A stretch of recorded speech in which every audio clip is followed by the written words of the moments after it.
MG কিচেনে আপনাদের সবাইকে স্বাগত। আজকে আমি আপনাদের সঙ্গে শেয়ার করব মটর পনির কী করে করছি, চলুন দেখুন। এখানে আমি 200 গ্রাম পনির নিয়েছি, প্যাকেট পনির। পনিরটাকে এবার আমি কেটে নেব। দেখুন, ছোট ছোট পিস করে কেটে নেব।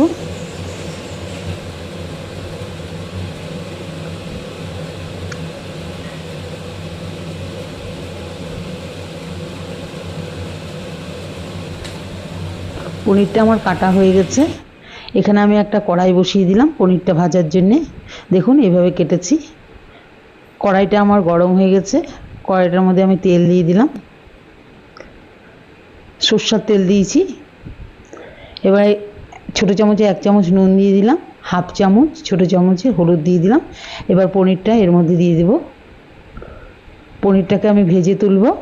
পনিরটা ভাজা হতে হতে মশলা করে নেব। এখানে একটা গ্রাইন্ডারে বাটি নিয়েছি, বড় সাইজের একটা পেঁয়াজ 4 টুকরা করে নিয়েছি, একটা বড় সাইজের টমেটোকে কেটে নিয়েছি, এই পরিমাণে আদা দিয়েছি, 5টা কাঁচা লঙ্কা, একটু জল দিয়ে মিহি একটা পেস্ট করে নেব এটার।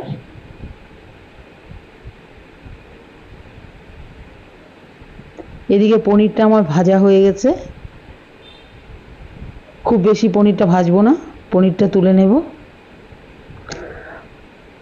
পনিরটা তুলে পনিরের যে তেলটা আছে ওর মধ্যে একটা শুকনো লঙ্কা দিয়ে দিলাম, ভাজা তেলের মধ্যে ছোটো চামচের 1 চামচ সাদা গোটা জিরে দিয়ে দিলাম। মিহি পেস্টটা যে করেছি পেঁয়াজ টমেটো কাঁচা লঙ্কার, ওটা এর মধ্যে দিয়ে দিলাম, আদা। এবারে এর মধ্যে অ্যাড করব স্বাদ অনুযায়ী নুন। এর মধ্যে এতটা পরিমাণে মটরশুঁটি দিয়ে দিলাম। এটাকে নেড়ে চেড়ে এবারে আমি এর মধ্যে অ্যাড করব হলুদের গুঁড়ো ছোটো চামচের 1 চামচ, চা চামচ 1 চামচ ধনে গুঁড়ো, ছোটো চামচে 1 চামচ জিরে গুঁড়ো, কাশ্মীরি ছোটো চামচের 1 চামচ কাশ্মীরি লঙ্কার গুঁড়ো, কাঁচা লঙ্কা দিয়েছি, ওতেই ঝাল হবে, এটা কালারের জন্য দিয়েছি, দেখতে ভালো লাগবে। দেখুন, সাঁতলে নিয়েছি। এবার গ্যাসটাকে সিম করে আমি 4-5 মিনিটের মতো ঢাকা দিয়ে রেখেছিলাম। এবার দেখুন জলটা টেনে নিয়েছে, আমার মটরটাও সেদ্ধ হয়ে গেছে।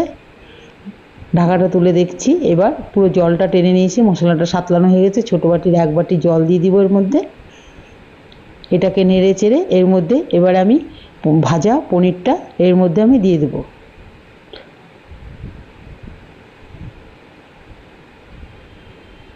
এবারে একটু নেড়ে চেড়ে এটাকে, মটর পনিরটা খুব ঝোল করব না, এবার একটু ঢাকা দিয়ে রাখবো গ্যাসটা সিম করে 3-4 মিনিট। এবার ঢাকাটা তুলে আমার হয়ে গেছে মটর পনিরটা রেডি। দেখুন জলটাও টেনে নিয়েছে, পনিরের ভিতরে মশলা ঢুকেছে। এবার আমি পনিরটাকে নামিয়ে নেব। আপনারাও বাড়িতে ট্রাই করবেন এভাবে, আর সিম্পলভাবে পনির। রুটি বলুন পরোটা সবেতেই ভালো লাগে। আপনারাও বাড়িতে অবশ্যই ট্রাই করবেন।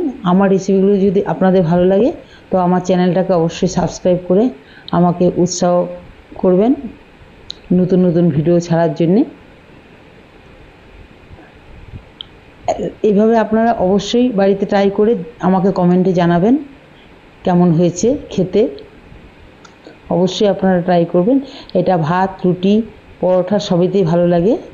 একদম ড্রাই মটর পনির রেসিপি, অবশ্যই বাড়িতে ট্রাই